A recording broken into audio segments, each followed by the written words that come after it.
Bonjour à toutes, bonjour à tous, bienvenue à l'heure du conte. Aujourd'hui, La bonne humeur de Lougri, de Gilles Bizouerne et Ronan Badel aux éditions Didier Jeunesse.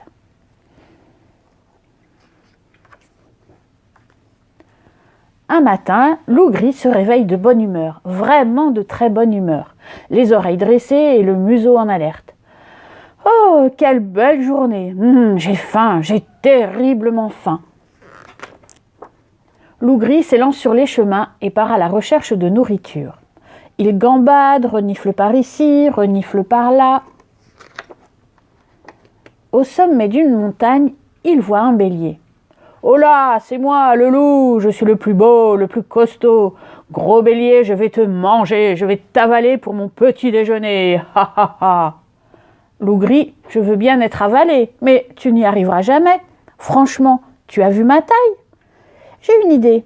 Descends au bas de la montagne, moi je dévale la pente, puis je me mets en boule, je roule, et d'un coup, je saute dans ta gueule grande ouverte.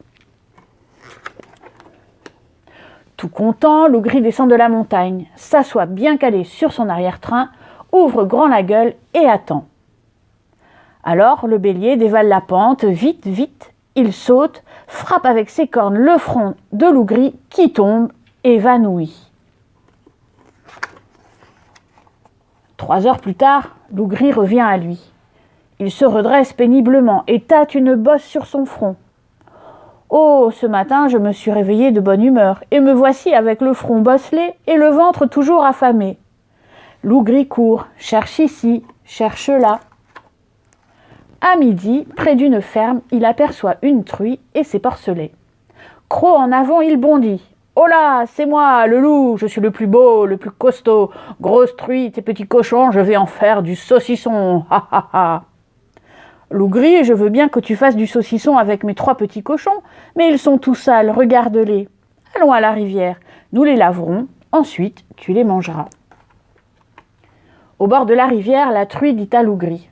« Moi, je reste sur la berge et lave mes petits. Toi, tu entres dans l'eau pour les rincer et les manger. »« Entre dans l'eau ! Arrête de claquer des dents, vas-y, il ne fait pas si froid. »« Recule, Lougri, encore. Plus loin, encore. » Lougri n'a presque plus pied et le courant est fort. Soudain, il perd l'équilibre et tombe dans l'eau glacée. Il est emporté par la rivière jusqu'à la roue d'un moulin. Dans la roue, il se coince la queue. « Ouï, ouï, ouï !» Lougri est tiré, secoué. Il donne des coups de patte, des coups de dents. Il se débat longtemps. Enfin, il réussit à se dégager. À bout de souffle, il regagne la berge. « Oh, ce matin, je me suis réveillé de bonne humeur, et me voici avec le front bosselé, le ventre toujours affamé, le poil trempé et tchoum, sacrément enrhumé. » Lougri rôde, passe par ici, passe par là. En fin d'après-midi, dans une vaste prairie, il découvre un troupeau de moutons. Il se lèche les babines. Il choisit l'animal le plus dodu et rampe jusqu'à lui.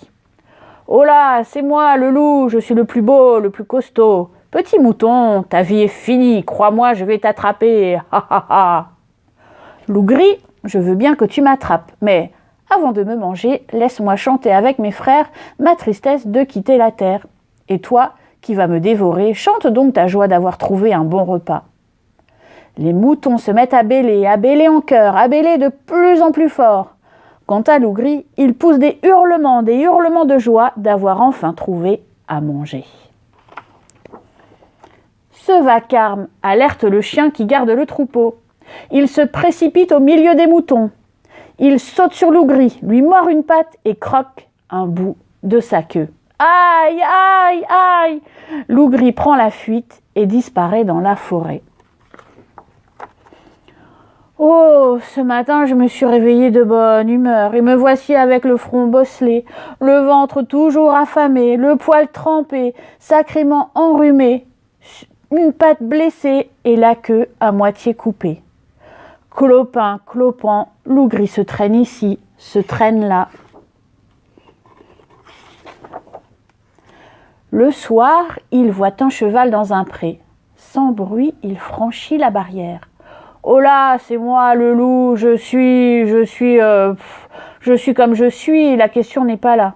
Vieux cheval, ton chemin se finira dans mon estomac. Ha ha ha. Loup gris, je veux bien finir dans ton estomac, mais avant de mourir, j'ai une dernière volonté. Mon père a gravé son testament sous l'un de mes sabots. Je n'ai jamais pu le lire. S'il te plaît, dis-moi ce qui est écrit. Ensuite, tu feras de moi ce que tu voudras. Le vieux cheval lève une patte arrière. Loup gris se penche au-dessus du sabot. Vieux cheval, je ne vois pas le testament. Approche-toi un peu, tu verras mieux. Loup gris s'approche et vlan, le cheval lui décoche une ruade. Un grand coup de sabot fracasse la mâchoire de Loup gris et brise toutes ses dents. Loup gris est projeté, la tête la première, par-dessus la barrière. Il retombe par terre, assommé. Il fait déjà nuit quand Loup gris, étourdi, ouvre péniblement un œil. « Oh, feu marin, je me suis réveillé de bonne humeur et me voici avec le rond bofflé, le ventre affalé, le voile rambé, sacrément enrhumé, une batte bleffée, la à moitié ouée, la mâchoire fracassée et les dents briefées. On a beau se réveiller de bonne humeur, il y a vraiment des jours où il vaut mieux rester couché. »